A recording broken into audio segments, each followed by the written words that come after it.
ano ba yung t-shirt na nawala sa iyo? Bali, tribal po, ma'am. Special ba tong t-shirt na ito sa'yo? Opo, ma'am. Bakit? Paborito po kasi, ma'am eh.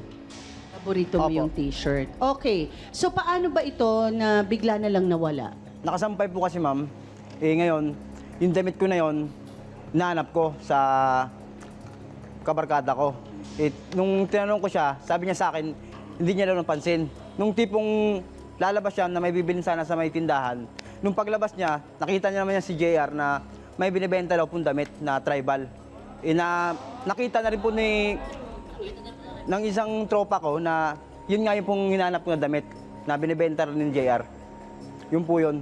So, ibig mong sabihin, talagang sigurado ka na nawala yung t-shirt mo, sigurado kang si JR ang kumuha. Opo, Kasi ma'am. negosyo ba niya to o ano bang ginagawa ni JR? Nagbebenta ba talaga siya? Opo, madalas po rin sa amin, ma'am. Mga nakaw po na mga gamit, siya po nagbebenta doon. Ah. May ganun, no? Nag-usap na ba kayo ni JR? Inamin ba niya na t-shirt mo yon? Ano ba nangyari? Nung una po, dinideny niya po, dinideny. Pero nung bandang uli, kasi pinaikot-ikot ko yung tanong sa kanya, ayun, umamin na po siya, ma'am. Kasi nakita, may witness po kasi ako, ma'am eh. May testigo po ako, ma'am. May kinuha pa ba siyang iba sa tingin mo, sa mga gamit mo, or eto ba, pati daw cellphone mo? Opo. Sa cellphone, anong storya ng cellphone? Kasi galing po ako sa barkada ko, ma'am, sa kabilang barkada ko. Ngayon, pauwi na po ako, natulog ako. Kasi nakacharge yung cellphone ko, ma'am.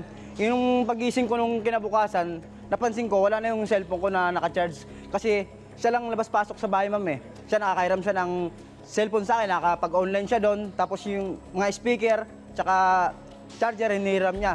Hindi na siya nagpapaalam sa akin, kaya okay lang sa akin kasi maluwag sa akin, ma'am eh. Maluwag sila sa bahay. Hanggang sa parang ang feeling mo na abuso na yung Opo. pagiging maluwag mo sa Yun nga kaibigan po. mo. Mabait naman sana ako sa kanila, ma'am eh. Pero matagal mo na tong kaibigan, kababata mo ba to, si JR? Hindi naman kababata, ma'am. Doon ko lang din po na siya nakilala. Doon mo na rin nakilala. Opo. Okay.